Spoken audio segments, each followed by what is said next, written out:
You're listening to Rendezvous with the Writer with Bobbi Jean and Jim Bell, only on LA Talk Radio.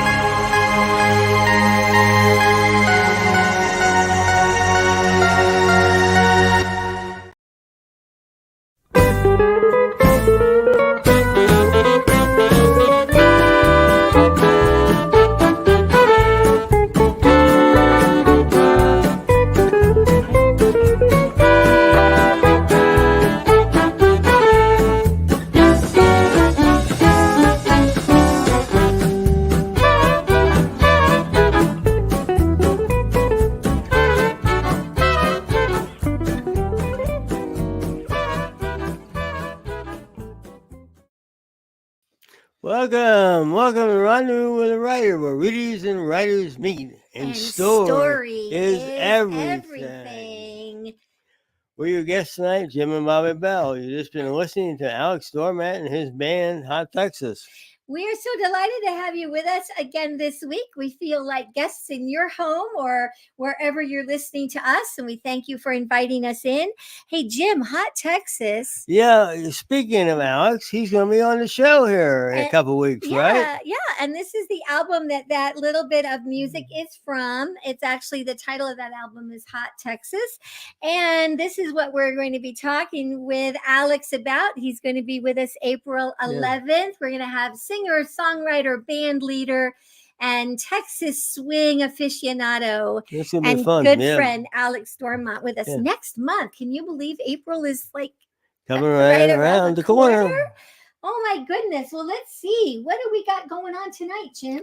Our special guest tonight is Jean Cooney. There she is. Jean, how are you? I'm fine. It's so nice to be back with you. It is. It's so great that you are. It is. So last time you were with us in August, and then the show was so popular that we rebroadcast it. I don't remember, around Thanksgiving or some other time last fall. We talked about this title. What was this one, Jean? It's Murder, Don't You Know? Don't you know? And now tonight we're going to be talking about, and this is the mock-up of It's Murder, You Betcha. So Jim has a little bio intro. You want to go ahead and share that? Honey? Yes. Jean Cooney. Jean is an author and a humorist. Writes and speaks about life as a middle-aged woman in Northwest Minnesota. The author of 5 cozy mysteries. The latest, It's Murder, You Betcha, is scheduled for release April the 16th. All the books are set in the Red River Valley in northwest Minnesota, an area populated by Scandinavian Lutheran farmers and 100 kinds of hot dish. Don't you know? Oh, don't you know? Well, Miss Jean, what has been going on since you were with us August of last year? Oh, been writing, always writing. And a couple fun things have happened. The book we talked about last time, It's Murder, Don't You Know, was optioned for a stage play. And so that's in production. It'll be a play for community theaters to rent and then perform in their communities. And so that's really exciting. I really have not much to do with the play, although they do kind of keep me in the loop, which is really, really fun. There's professional playwrights and directors and things that are working on that. And it will be premiering, I believe, in February 2025. Oh, wow. 2025. Less than a year from now. Yeah. The book is going to be released in April, mid-April. The new one, yep. Mm-hmm. And so again, we were so delighted to be able to be advanced readers to prepare for tonight and to be able to read this new one.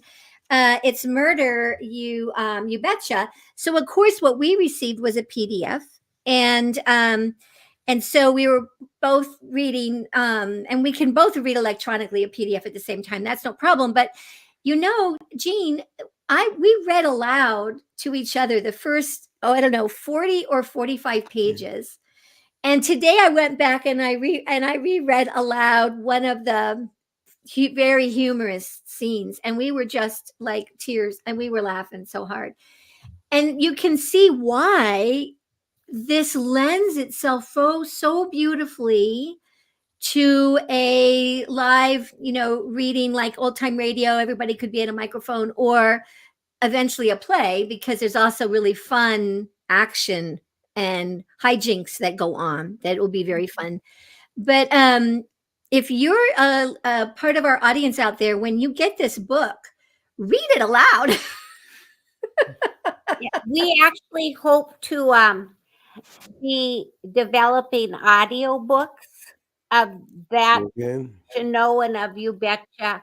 That's something that we're starting to look at, because so many people have said this is so fun to be read aloud. Yeah. So Yeah. we're trying to come up with a few people with good Scandinavian accents and see if we can't get a fun audiobook. Did you have a Yeah. question? Yeah. I know we back up a little bit and kind of start with, when did you actually start writing? I started writing, I never intended to write novels.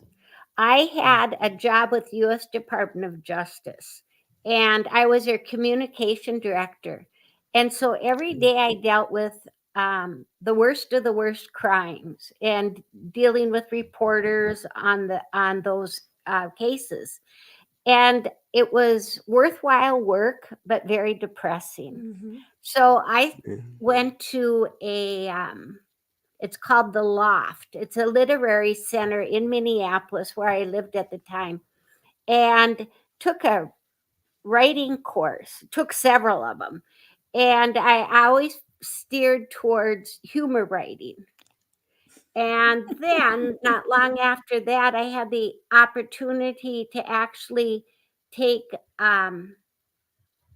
a humor writing study course through my regional arts council, and I'm now a artist in residence, uh, focusing on how to write humor.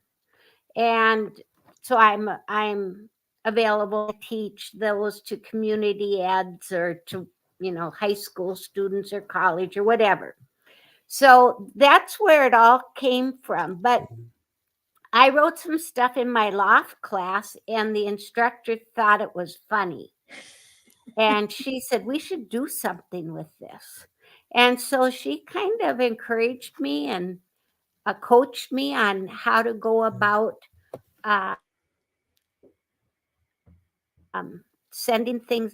That's how the first book was born. That was called Hot Dish Heaven, a murder mystery with recipes. And then there were two subsequent books in that series. And now, after those three books were so successful, I started the It's Murder series. And the next book coming out will be the second in that series. Yeah. Very, very fun. So did Yeah. you get some fun news today? Yes, I did. I was telling Jim and about Bobby Jean before we went on the air that I got a Kirkus review. And for those who don't know, Kirkus reviews are the premier reviews for writers. Everybody wants a good Kirkus review. And I got one today. It was just very nice. That's And great. yeah, they loved the story. They called it charming, engaging. In fact, they said it was infused with charm. They found my characters, especially Doris, my protagonist, Mm-hmm. to be refreshingly funny, they said. So I'm just real thrilled with that. Mm-hmm. Mm-hmm. Do you want to ask about cozy mysteries, and what's the difference? Yeah, well, I do, but I have a question. How long does it take you write the stories, the books? Jim, I'm slow. When I write often with a group of other women, Candace Simar, you had her on last week, Yeah. is one woman in that group. It's a group of predominantly Minnesota women writers, but not always. There are a few from all over the country, and we get together a couple times a year and write and critique each other and encourage each other. And then when we aren't together, we do that via phone or email or what have you. And I marvel at some of those women because we'll sit down and write for a couple hours and they just have pages and pages. And I'm lucky if I get a paragraph. I'm real slow.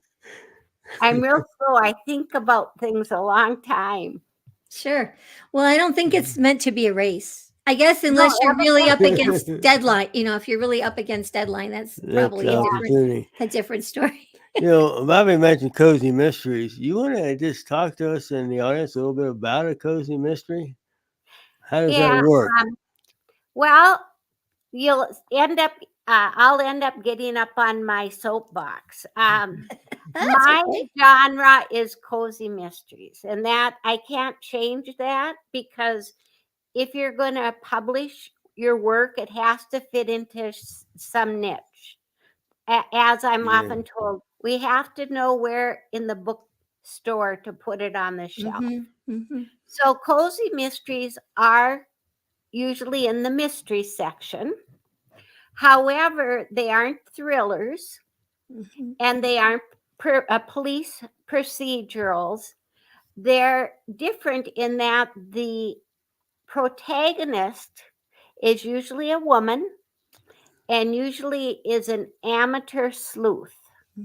And she gets involved with these crimes mostly because she's a little nosy and because something pulls her in, whether it's an accused family member or the death of a neighbor or something like that. Something gets her involved.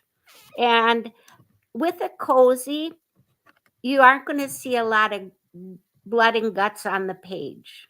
You aren't going to see that. You aren't going to see a lot of sex on the page. It's just toned down. They're fun. They're easy reading. It's not a lot of swearing. It's just very nice.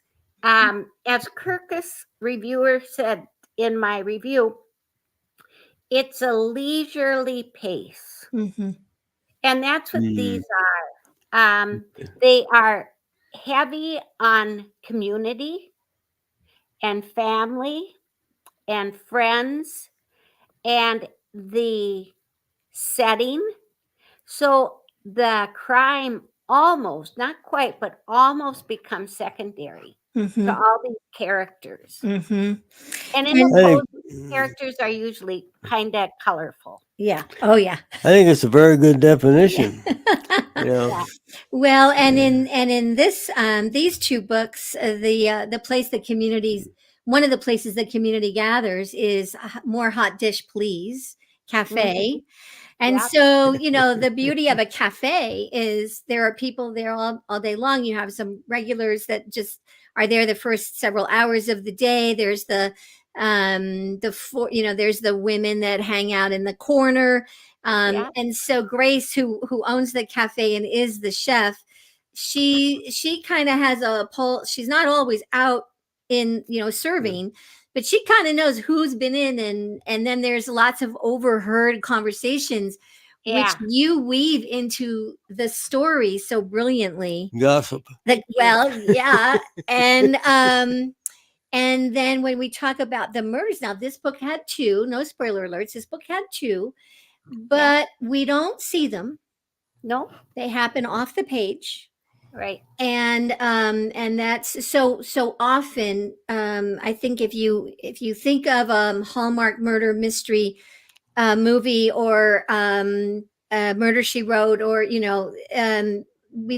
we usually we know something's coming, but then they go to a commercial.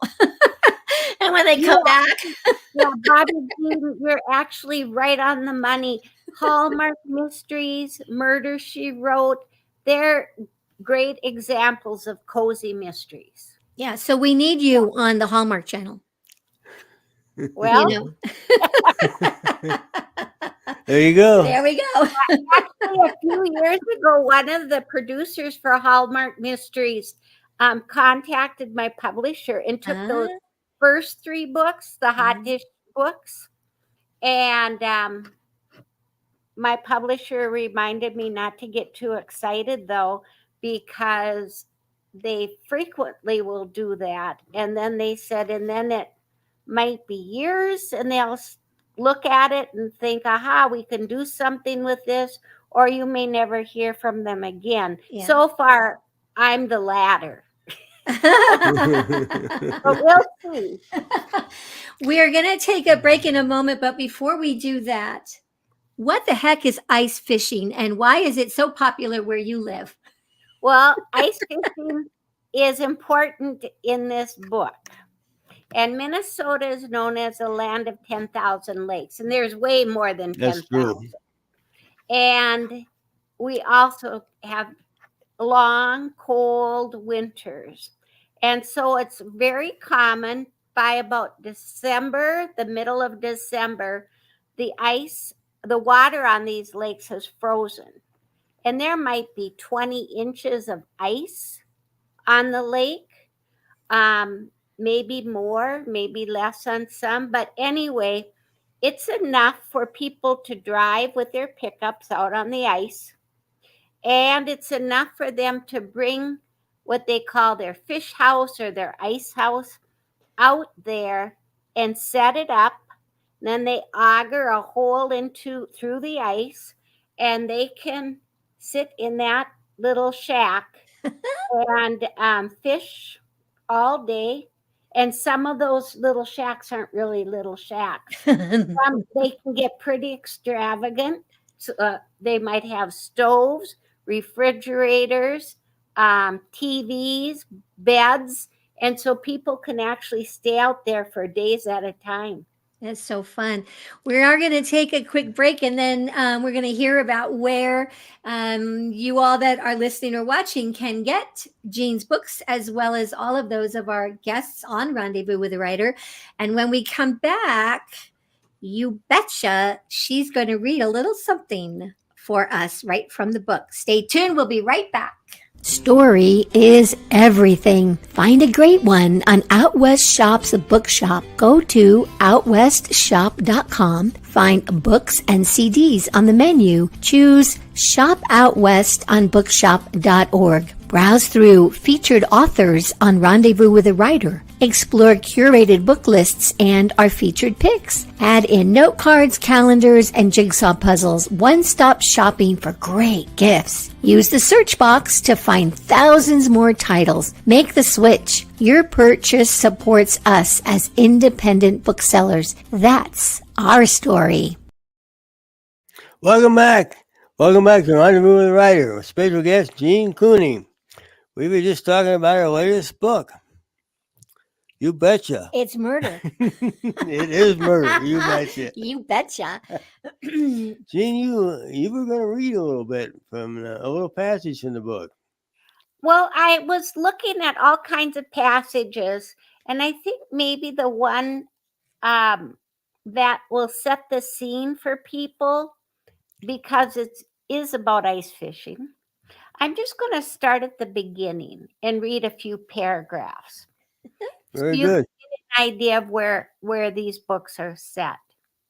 So it starts, "Now don't slip," I warned 90-year-old Rose O'Brien as she shuffled across the ice from my SUV towards my son's fish house, one of 24 scattered across the ice in the middle of Lake Brunson.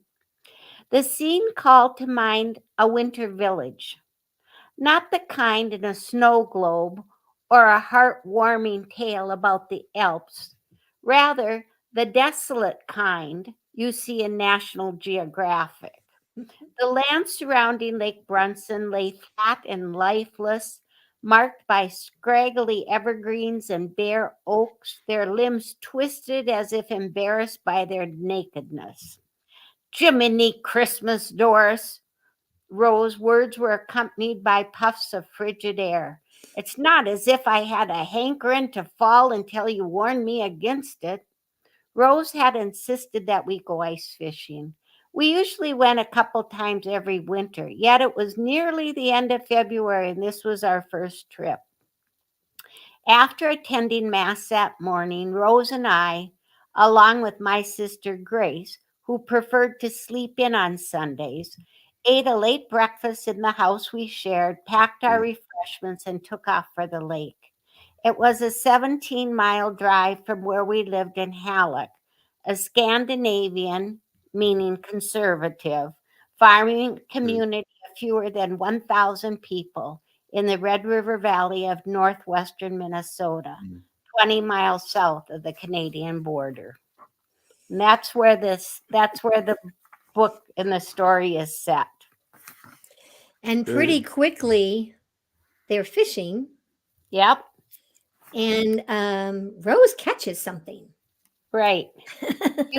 You want me to read that little passage? Would you read that little passage? Because it's Okay. not really a spoil. I mean, because it starts right It's away. not a spoiler.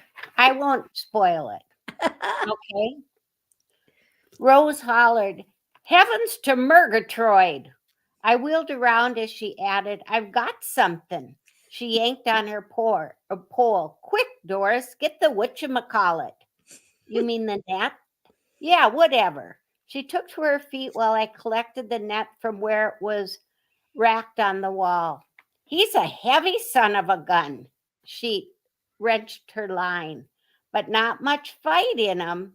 "Maybe there's nothing there." Grace set her own rod aside and edged closer. "Maybe you're just tangled up." "No, my line's coming in."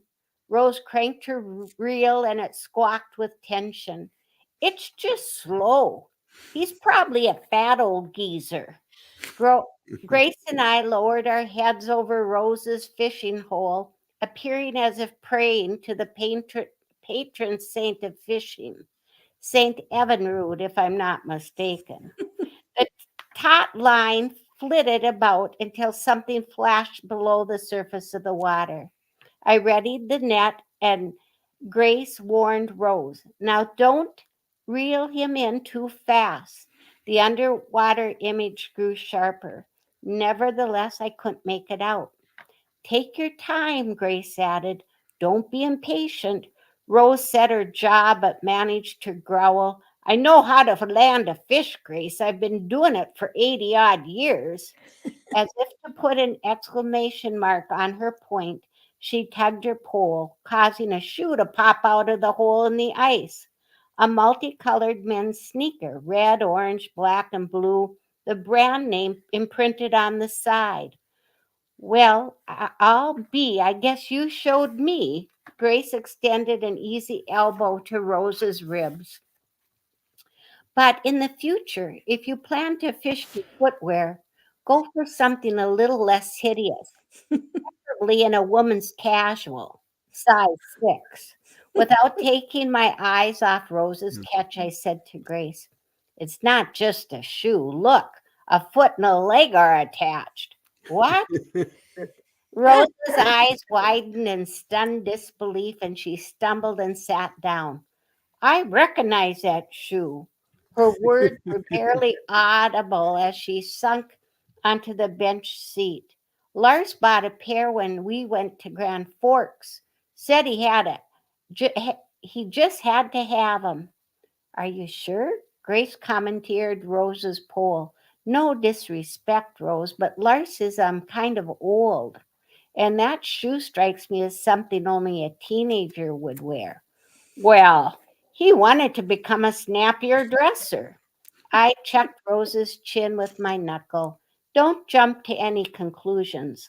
Lars can't be the only man with those shoes."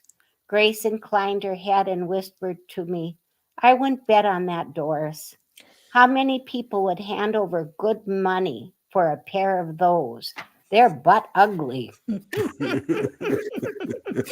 Gene Cooney. Oh my goodness. It's murder, you betcha. You know, do women equally ice fish as men do? I don't think it's equal. I think more men ice fish, but Right. lots of women do. And lots of people have it as a family function. You know, they'll take even young kids because ice fishing poles are short. They're way shorter than regular poles. And you can have a whole bunch of holes in your ice house, and Yeah. Yeah. everybody can fish. And then when they're tired, they can watch TV or whatever else they're doing. Different Nobody world. and nobody worries about the ice cracking and falling in or anything like that. Well, there are some people who are told, as indicated in this book, that there is some moving water someplace or some thin ice, Mm. and they need to be careful Yeah. and stay away from those places. Yeah. And most people listen, some don't. And you always have a few people who think they know better. And so every year there is, oh, I don't know necessarily people, because the rule of thumb is when you go out there on the ice, you keep your door open, you know, and then you drive out there. And that way, if something happens, you can get out. But Ah. it's not uncommon to hear that a pickup fell through, and then I think Oh wow. the owner has to pay for that to be retrieved. Oh wow. And I doubt that they work very well after that. I don't know. That's one of those mayhem Allstate or whatever. Yeah, Murder yeah, and mayhem. yeah. Jean, let's talk about your characters for a couple of minutes. We met the first three, of course, in this scene. Doris and Grace and Rose. These ladies, they entertain us through all of the stories, and I love that they're back. You know, they become, I think, as a reader, we really enjoy them. And can you just tell us just set up a little bit about the relationship between them and kind of what part does each one play in the telling of the story? Okay. Well, the protagonists, these are in first person, and so Doris, the older sister, is the speaker, and so everything is through her point of view. Grace is a couple years younger than her, so Doris is about 61, 62 in there, and Grace is like 59 or so. They're both just shy of Social Security. Doris, they both grew up on farms in the area.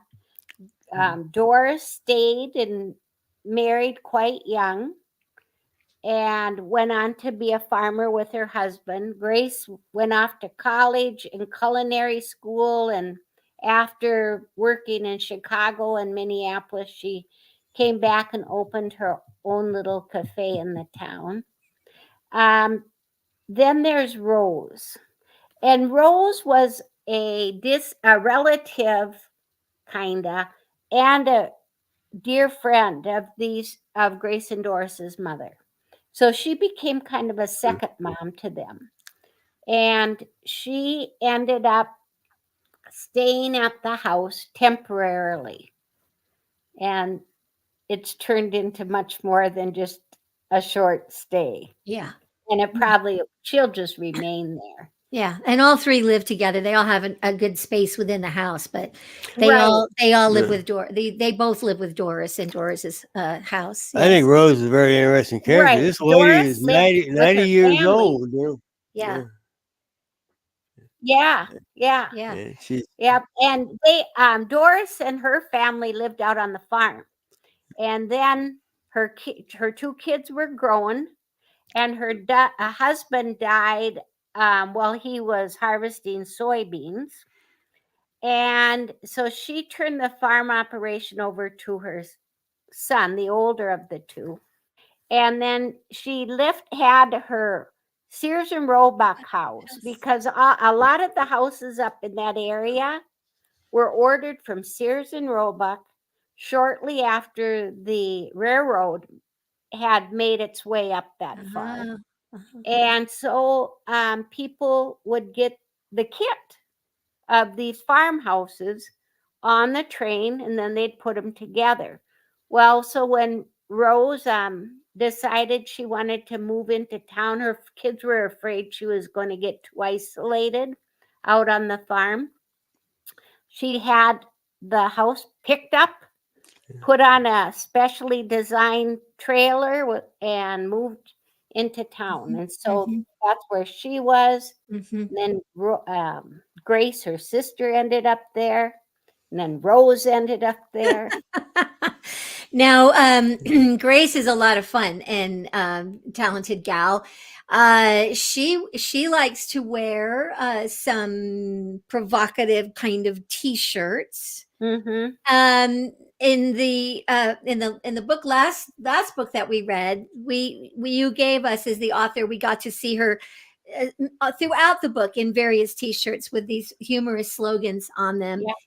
This book that we see a little bit less, but one of the two is fishing's tough, but I can tackle it.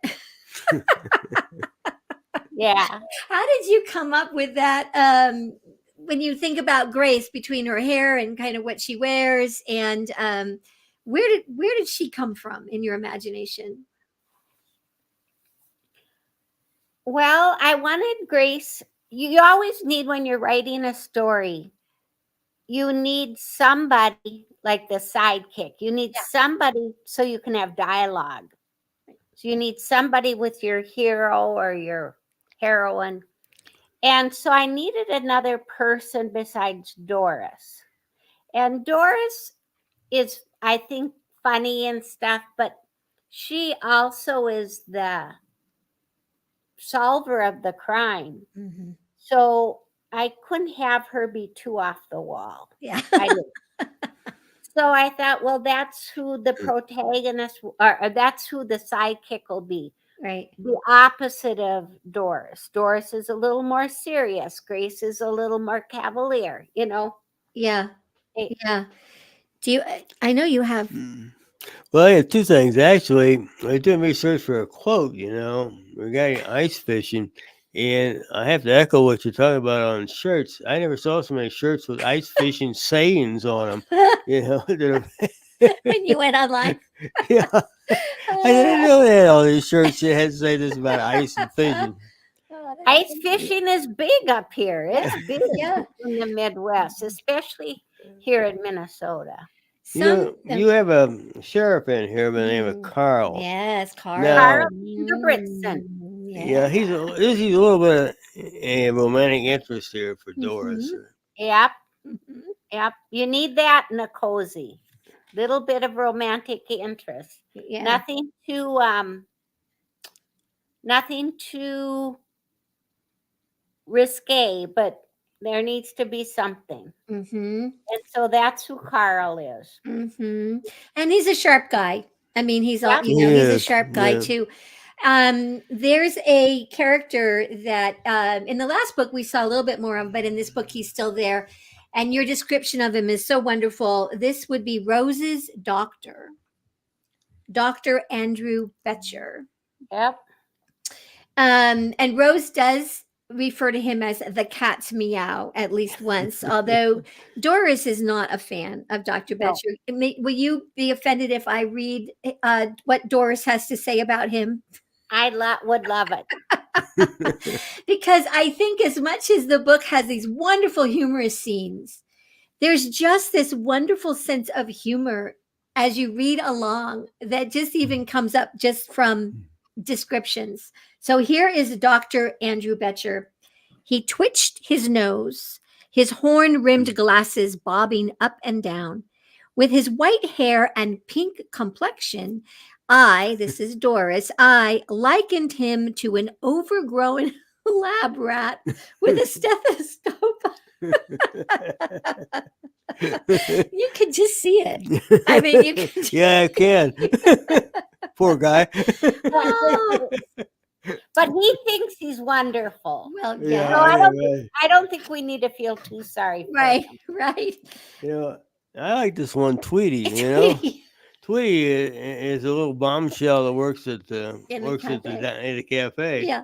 You know, and what did you say? If Tweety's brains were ink, there wouldn't be enough there to dot an I. Yeah, yeah. Just She's a flirt, but she's not real bright. yeah. And there's a line in there that I laughed and laughed when I wrote it because she comes in and she was at the jailhouse held, and then they released her and she comes into the cafe and she is just incensed that they had the police had the nerve to arrest her. And she said, what they did to me was a fragrant abuse of my rights. And Grace says, I think you mean flagrant. And she goes, well, that's what I said. You know, she just did Sweetie, yeah. That would be Tweety. Yeah, yeah. And then we have the character Dot, who's new to this story. Yeah. And she's Lars's daughter. Yep. Yeah.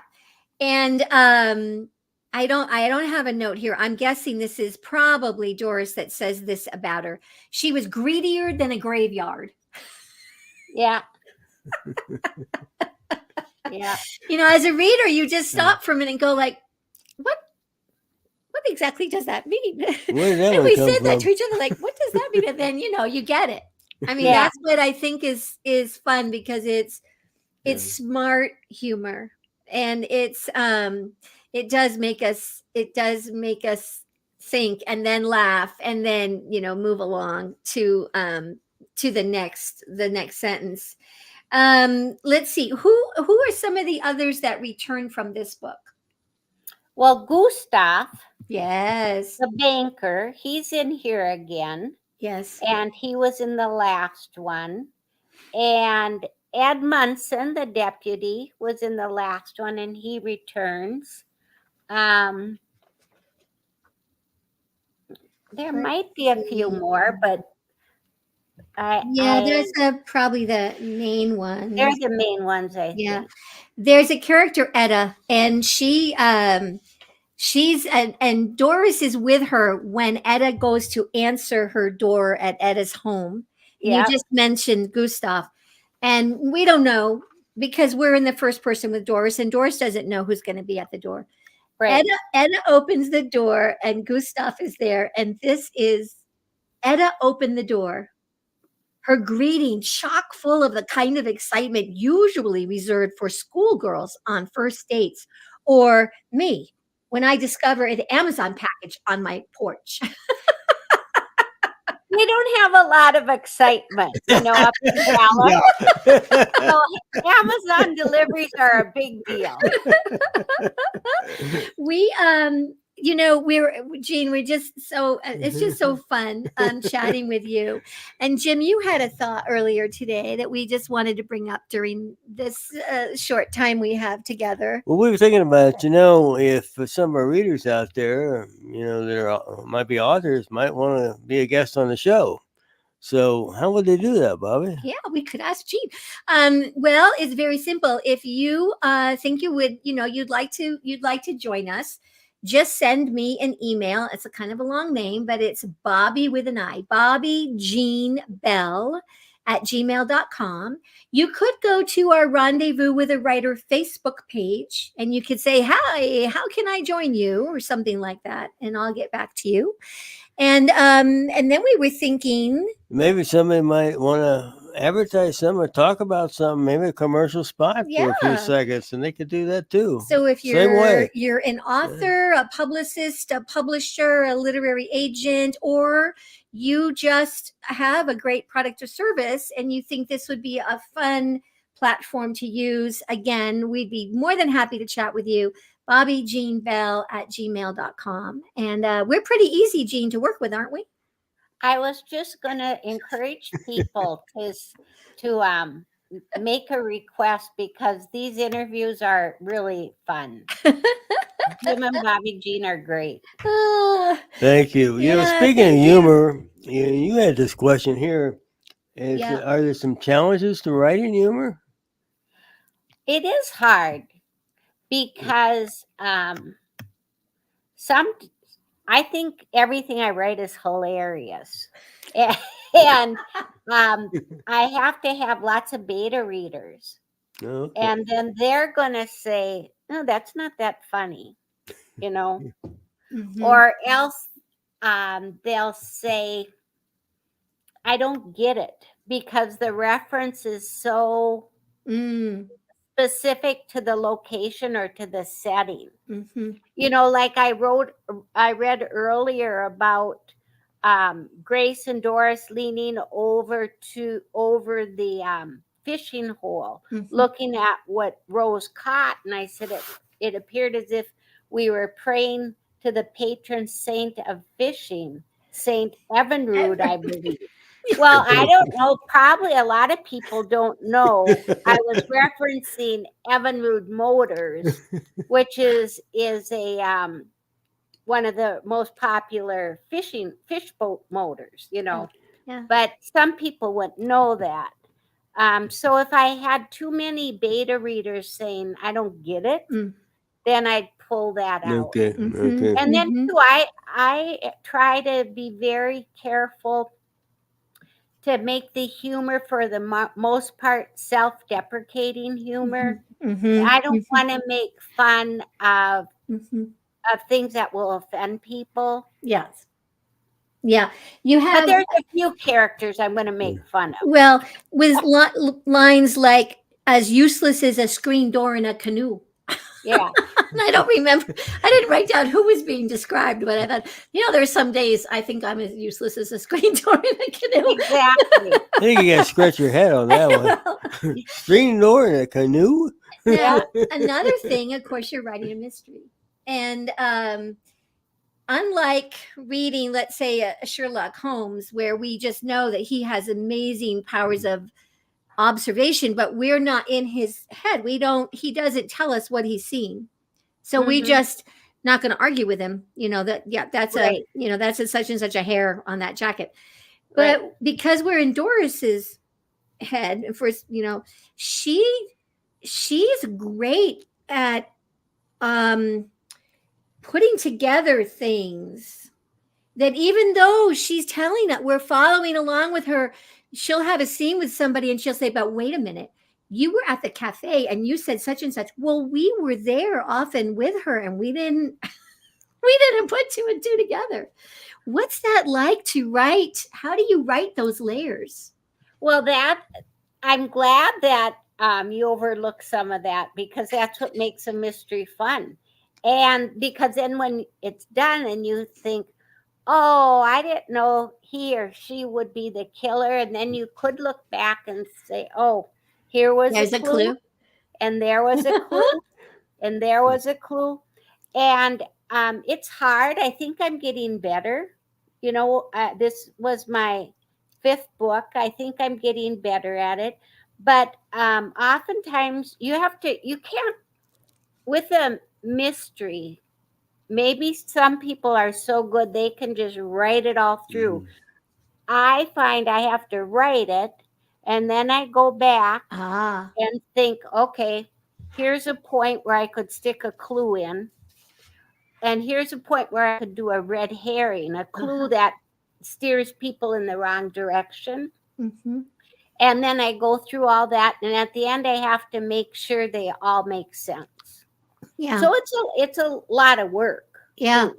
Well, and there was a scene where I think she might have been in the cafe with the sheriff or somewhere. They're together. And she says something to him about somebody has made a comment or she'd heard, and he immediately pushed his chair back and he got up and he goes, I gotta go.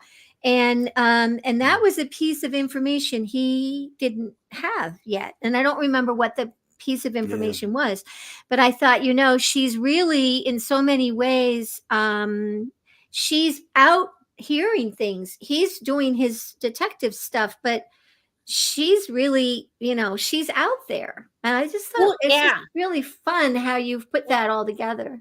In that instance, he found out through that conversation with her that Gustav had lied to him. That's it. That's it. That's it. I'm looking at the clock. I can't believe it. So We were zipping by. we isn't it? are. So Jean, what are you reading now? I am always reading mysteries. I just love them, and I try to read them sometimes just for pleasure, and then Mhm. sometimes I read them more critically, so I can learn from them. I try to read really good mystery writers. In the cozy genre, one I'm reading a lot right now is a guy named Richard Osman, Osman. Anytime he has a new book out, I'm reading it right then because he writes cozy mysteries set in England. Oh. And his little cohort of investigators are also senior citizens, but they live in a retirement home and they don't want to do bingo. You can only do so much bingo. Yeah. So somehow they get cold cases and then they try to solve them. That's fun. Yeah, it's fun. That's fun. That's fun. Yeah. And yeah, go ahead. So we get the quotes. One more, Jean. Yeah. Where can people find you, and where can they order the book, which will be coming out Okay. soon? Yep. You can, my website is jeancooney.com, and there's all kinds of information there. Or you can look for my Facebook page, Jean Cooney Author. Don't go to my personal one. All you'll see is granddaughter pictures. And then the book is scheduled for release April 16th. And it'll be available nationwide in bookstores. You'll be able to order it on Amazon. In fact, you can pre-order it right now. There are other book places that you can order it. In fact, I think you guys have Yep. one. It's on our bookshop page, pre-order. Yeah. Yep. Yeah. Yep. So Don't you know? Don't you know? It's on our. Don't you know? you betcha. You betcha. We got it. Jim has a couple of quotes. I think we have time quickly. Slip 'em in here. Now this is from Doris. Okay. Following the service, everybody tagged along with Laura's immediate family to the fellowship hall in the church basement. The smell of scorched coffee collided with the scent of pine sol and musty hymnals to create an odor unique to church basements everywhere. Against a backdrop of tan walls, white acoustical ceiling tile, and speckled industrial flooring, a buffet waited.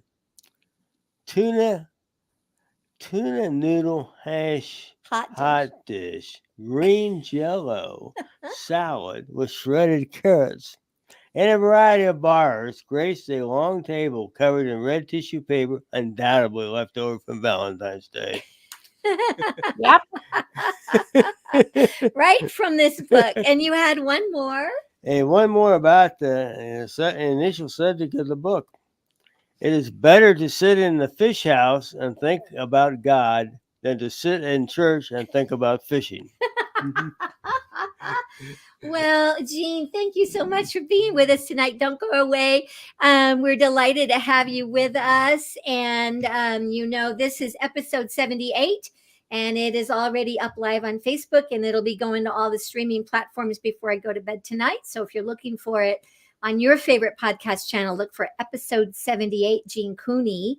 And we want to thank you all for watching, if you're listening or watching tonight. And we want to thank Sam Hassan, LA Talk Radio. And next week, Jim, what can you do in 4 minutes? In 4 minutes. Mhm. There's not a lot of things you can do in 4 minutes. Oh, well, join us next week. We are so excited when our special guest is Brian Andrews, part of the international best-selling team of Andrews and Wilson. We have already delved into this book. It's amazing. We'll be talking about their new book launching April 2nd. Again, we'll be talking about a book before it's available. 4 minutes. Keep watching, keep reading, keep writing, and it's always a great day out west. See you next week. Thank you. Thank you, Jean. Bye. Thank